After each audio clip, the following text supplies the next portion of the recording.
नमस्कार। आज की कहानी एक बहुत ही सुंदर कहानी है। पैसा और परिवार। रमेश का एक छोटा सा परिवार था जिसमें एक खूबसूरत पत्नी और दो प्यारे बच्चे थे। उसकी पत्नी और बच्चे हर हाल में खुश थे, लेकिन रमेश उन्हें जिंदगी के सारे ऐशो आराम देना चाहता था और इसके लिए वह प्रतिदिन 24 घंटे से भी अधिक काम किया करता था। दिन भर ऑफिस में काम करने के बाद स साथ-साथ वह सुबह और शाम ट्यूशन सेंटर में ट्यूशन भी पढ़ाया करता था।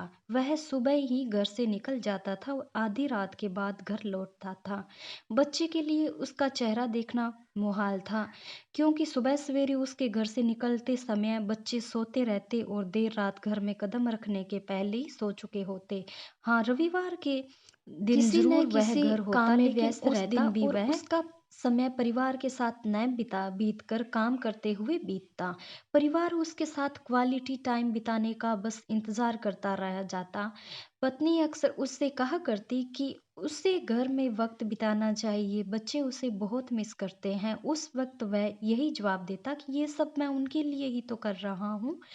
बढ़ते घरेलू खर्च और स्कूल खर्च के लिए मेरा काम करना कितना ज़्यादा ज़रूरी है। मैं उन्हें एक अच्छी ज़िंदगी देना चाहता हूँ। रमेश की यह दिनचर्या वर्षों जारी रही। वह यूं ही परिवार को अनदेखा कर कड़ी मेहनत करता रहा। इसका प्रतिफल भी उसे मिला। उसे पदोन्नति प्राप्त हुई, आकर्षक वेतन मिलने लगा। परिवार अब बड़े घर में रहने लगा। खाने पीने और अन्य सुविधाओं की उन्हें कोई कमी न रह गई थी। लेकिन रमेश का यूं ही काम जारी रहा। वह अधिक से अधिक पैसे कमाना चाहता था। पत्नी पूछती थी कि आप पैसे के पीछे क्यों भाग रहे हैं? हमारे पास जो है हम उसमें खुश रह सकते हैं। तो उसका जवाब होता कि मैं तुम्हें और बच्चों की दुनिया जहाँ की खुशियाँ देना चाहता हूँ, बस कुछ साल और मुझे मेहनत करने दो। पत्नी चुप हो जाती है। 2 साल बीत गए। इन 2 सालों में रमेश बमुश्किल अपने परिवार के साथ समय बिता पाया। बच्चे अपने पिता को देखने, उससे बातें करने तरस गए। इस बीच एक दिन रमेश की किस्मत खुल गई। उसके दोस्त ने उसे अपने व्यवसाय में हिस्सेदारी की पेशकश की और इस तरह रमेश एक व्यवसाय बन गया। व्यवसाय अच्छा निकला और रमेश को पैसे की कोई कमी नहीं रही थी।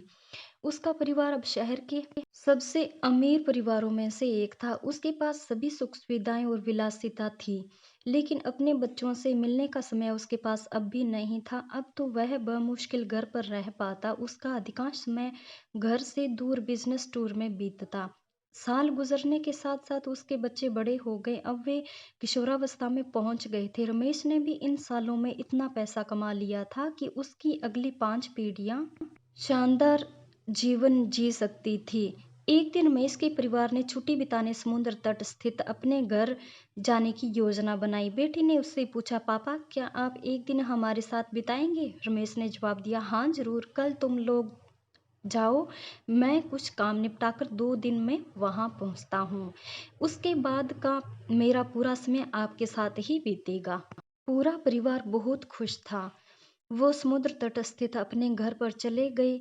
2 दिन बाद रमेश वहां पहुंचा, लेकिन उस दिन उसके साथ समय बिताने के लिए कोई नहीं था। दुर्भाग्य से वे सभी उस दिन सुबह की आई सुनामी में बह गए थे। रमेश अपनी पत्नी और बच्चों को कभी नहीं देख सकता था। करोड़ों की संपत्ति होने के बाद भी वह उनके साथ एक पल भी नहीं खरीद सकता था। वह पछताने लगा। पत्नी के कहे शब्द उसे याद आने लगे, आप पैसों के पीछे क्यों भाग रहे हैं? हमारे पास जो है हम उसमें खुश हैं। इस कहानी से हमें ये सीख मिलती है कि पैसा सब कुछ नहीं खरीद सकता, इसलिए पैसे के लिए अपने परिवार को महत्व देना कम मत करें। पैसा खो देने के बाद फिर से कमाया जा सकता है, लेकिन अपनों को खो देने के बाद दोबारा वापस कभी नहीं पाया जा सकता। इसलिए समय रहते इंसान अपने रिश्तों की, रिश्तेदारों की कदर कर लेनी चाहिए। फिर उसके बाद पछताने के अलावा हमारे हाथ कुछ भी नहीं लगता।